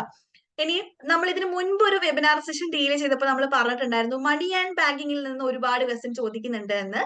ജൂണിൽ ഒരുപാട് ക്വസ്റ്റ്യൻ ചോദിച്ചിട്ടുള്ള മൊഡ്യൂളാണ് മണി ആൻഡ് ബാങ്കിങ്. പക്ഷെ നമ്മൾ ഈ ഒരു ടേം എടുത്ത് നോക്കുകയാണെങ്കിൽ മണി ആൻഡ് ബാങ്കിൽ നിന്ന് 1 to 2 ക്വസ്റ്റ്യൻസ് ചോദിച്ചിട്ടുള്ളൂ. ഇപ്പൊ മണി ആൻഡ് ബാങ്കിങ് എന്ന് പറയുന്ന മൊഡ്യൂള് നമുക്കിപ്പോ മാക്രോ ഇക്കണോമിക്സിൽ supply of money, central bank, അതിന്റെ ഫംഗ്ഷൻസ്, കൊമേഴ്ഷ്യൽ ബാങ്കിങ് ഒക്കെ പഠിക്കുന്ന ആളെ സംബന്ധിച്ച് മണി ആൻഡ് ബാങ്കിങ് സിമ്പിൾ ആയിരിക്കും. ജൂണിൽ ചോദിച്ച അത്ര ക്വസ്റ്റ്യൻ ഡിസംബറിലേക്ക് ചോദിച്ചിട്ടില്ല. ഓക്കെ, മേ ബി ഇനിയിപ്പം അടുത്ത ടേമിൽ മണി ആൻഡ് ബാങ്കിങ് എന്നുള്ള ക്വസ്റ്റ്യൻസിന്റെ നമ്പർ കൂടാ. പക്ഷെ അത് നമ്മൾ അധികം എഫക്ട് ചെയ്യില്ല, കാരണം ഓൾറെഡി നമ്മൾ മാക്രോയിൽ കവർ ചെയ്യുന്ന ഏരിയ ആണ്. ഓക്കെ, ഇനി നമുക്ക് നമ്മുടെ പേപ്പർ 1ന്റെ വെക്കേഷൻ ബാച്ച് സ്റ്റാർട്ട് ചെയ്തിട്ടുണ്ട്. സോ അതിന്റെ അഡ്മിഷൻസ് ഓൺ ഗോയിങ് ആണ്. അപ്പൊ അതിലേക്ക് എല്ലാവരും ജോയിൻ ചെയ്യുക. അതിനൊക്കെ മുൻപ് നമുക്കിപ്പോ ഇത്രയും പറഞ്ഞിട്ടുള്ള എല്ലാ ഏരിയാസും വെച്ചുകൊണ്ട് എങ്ങനെ നമുക്ക് ഈ ഒരു 29 ദിവസം കൊണ്ട് JRF or നെറ്റ് ക്രാക്ക് ചെയ്യാമെന്നുള്ളൊരു ബ്ലൂ പ്രിന്റ് ഞാൻ നിങ്ങൾക്ക് ജസ്റ്റ് കാണിച്ചിട്ട് നമുക്ക് അതൊന്ന് അനലൈസ് ചെയ്യാം. ഞാനിപ്പോ പറഞ്ഞിട്ടുള്ള ഏരിയാസും ഉണ്ട്, ഇനി വരും എന്ന് നമ്മൾ എക്സ്പെക്ട് ചെയ്യുന്ന കുറച്ച് ഏരിയാസും കൂടെ വെച്ചിട്ടുള്ള ബ്ലൂ പ്രിന്റ് ആണ് ഞാൻ കാണിക്കാൻ വേണ്ടിട്ട് പോകുന്നത്.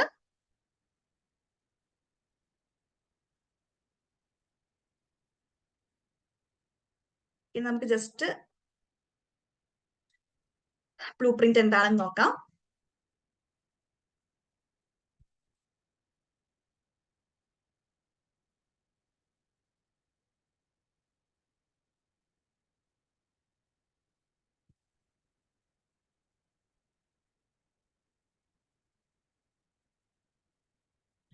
ജസ്റ്റ് ഒരു സെക്കൻഡ്.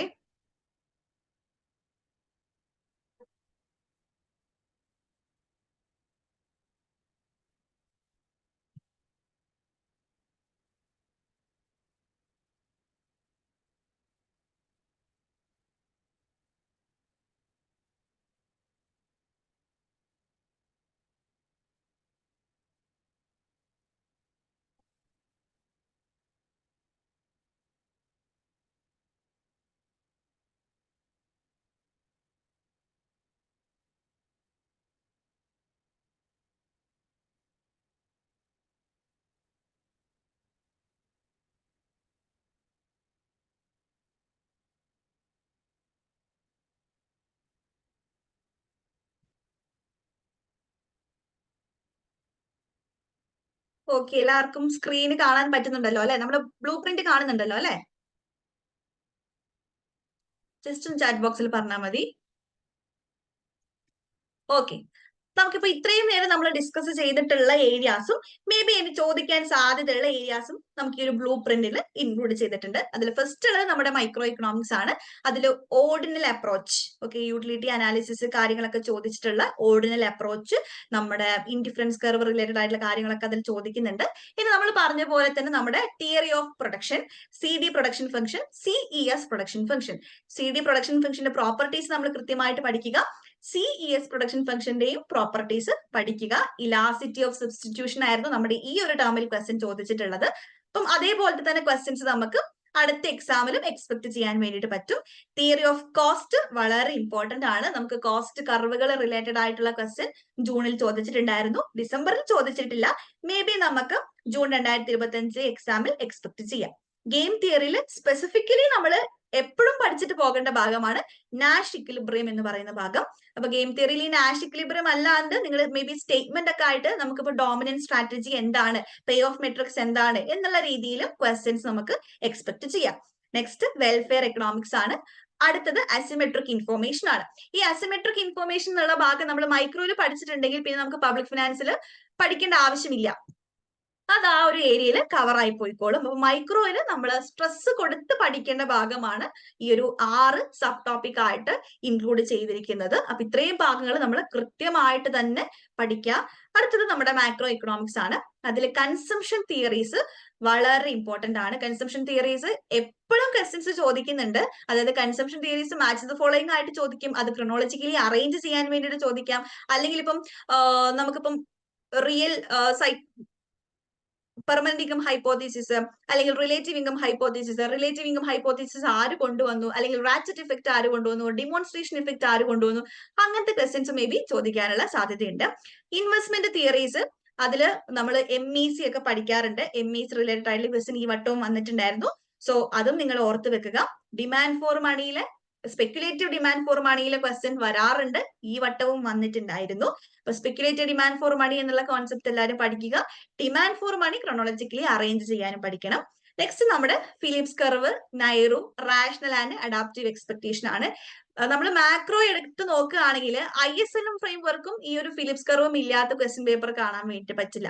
ബാക്കി കോൺസെപ്റ്റ് ഒക്കെ നമ്മൾ ഒഴിച്ചു വെച്ചിട്ടുണ്ടെങ്കിലും ഈ ഒരു ISL ഫ്രെയിം വർക്കും ഫിലിപ്സ് കർവും വളരെ ഇമ്പോർട്ടന്റ് ആണ്.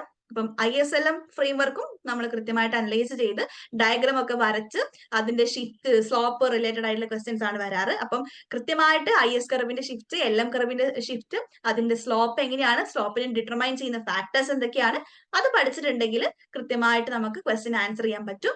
അത് നമ്മൾ ബൈ ഹാർട്ട് ചെയ്തിട്ട് ഒരിക്കലും ISLM ക്വസ്റ്റ്യൻസ് പഠിക്കാൻ വേണ്ടിയിട്ട് ട്രൈ ചെയ്യരുത്. കൃത്യമായിട്ട് ഡയഗ്രമാറ്റിക്കലി അത് വരച്ച് തന്നെ അനലൈസ് ചെയ്ത് പഠിക്കുക. ഇനി മോണിറ്ററി ആൻഡ് ഫിസിക്കൽ പോളിസി, ഇതും നമ്മൾ ഈ ഒരു പാർട്ടിൽ കവർ ആക്കി പോയിട്ടുണ്ടെങ്കിൽ നമുക്ക് മണി ആൻഡ് ബാങ്കിങ്ങിലും ഈ ഒരു സെയിം പോർഷൻ വരുന്നുണ്ട്, മോണിറ്ററി പോളിസി ഒക്കെ വരുന്നുണ്ട്. അതിൽ നമുക്ക് ഈസി ആയിട്ട് ആ ഒരു ടോപ്പിക് ഇവിടെ കവേർഡ് ആവും. ഫിസിക്കൽ പോളിസി ഓൾറെഡി നമുക്ക് പബ്ലിക് ഇക്കണോമിക്സിൽ വരുന്നുണ്ട്, അതും നമ്മൾ കവർ ചെയ്തിട്ടുണ്ടെങ്കിൽ അവിടെ നമുക്ക് പിന്നെയും ഇത് പഠിക്കേണ്ട സിറ്റുവേഷൻ ഉണ്ടാകില്ല. അടുത്തത് നമ്മുടെ സ്റ്റാറ്റിസ്റ്റിക്സും ഇക്കണോമെട്രിക്സും ആണ്.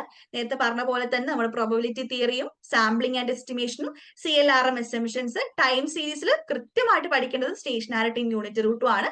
അടുത്തത് നമ്മുടെ ക്വാളിറ്റേറ്റീവ് റെസ്പോൺസ് മോഡലാണ് അല്ലെ. ഞാൻ നേരത്തെ ഡിസ്കസ് ചെയ്യാത്തൊരു ടോപ്പിക്കാണ് ക്വാളിറ്റേറ്റീവ് റെസ്പോൺസ് മോഡൽ എന്ന് പറയുന്നത്. അതില് ലൊജിറ്റ്, പ്രൊബിറ്റ്, ടോബിറ്റ് ഇത്രയും ഭാഗങ്ങളിൽ നിന്ന് ക്വസ്റ്റ്യൻസ് എപ്പോഴും വരാറുണ്ട് കേട്ടോ. അതിൽ ലോജിറ്റ് ഡിസ്ട്രിബ്യൂഷൻ ഏതിനെ ഫോളോ ചെയ്യുന്നു, അല്ലെങ്കിൽ ലോജിറ്റ് എന്ന് പറയുന്നത് നോൺ ലീനിയർ മോഡൽ ആണോ, ഏത് ഡിസ്ട്രിബ്യൂഷൻ ആണ് ഫോളോ ചെയ്യുന്നത്, അങ്ങനെയുള്ള ക്വസ്റ്റ്യൻസ് വരാറുണ്ട്. അപ്പൊ ക്വാളിറ്റേറ്റീവ് റെസ്പോൺസ് മോഡൽ കൃത്യമായിട്ട് പഠിക്കുക. ഇനി ഡമ്മി വേരിയബിൾ എന്നൊക്കെ പറയുന്ന ടോപ്പിക് എക്കണോമെട്രിക്സിലെ ഏറ്റവും സിമ്പിൾ ആയിട്ടുള്ള ടോപ്പിക് ആണ്. അതിൽ ഡമ്മി വേരിയബിൾ ട്രാപ്പ് ഒക്കെയാണ് എപ്പോഴും ചോദിക്കാറ്. ഡമ്മി വേരിയബിൾ പഠിക്കുക. അപ്പം എക്കണോമെട്രിക്സും സ്റ്റാറ്റിയും കൂടെ കൂടിയിട്ട് ഏകദേശം ഈ ഒരു 6 ടോപ്പിക് നിങ്ങൾ കവേർഡ് ആണ് എങ്കിൽ ഏകദേശം അതിൽ നിന്ന് വരുന്ന ക്വസ്റ്റ്യൻസ് ഒക്കെ നമുക്ക് കൺഫ്യൂഷൻ ഇല്ലാതെ അറ്റൻഡ് ചെയ്യാൻ വേണ്ടിയിട്ട് പറ്റും. ഏറ്റവും പഠിച്ചിട്ടുണ്ട് എങ്കിൽ കട്ട് ആൻഡ് ഷുവർ ആയിട്ട് ആൻസർ ചെയ്യാൻ പറ്റുന്ന ഒരു മൊഡ്യൂൾ ആണ് ഈ ഒരു എക്കണോമെട്രിക്സ് ആൻഡ് സ്റ്റാറ്റിസ്റ്റിക്സ് എന്ന് പറയുന്നത് കേട്ടോ.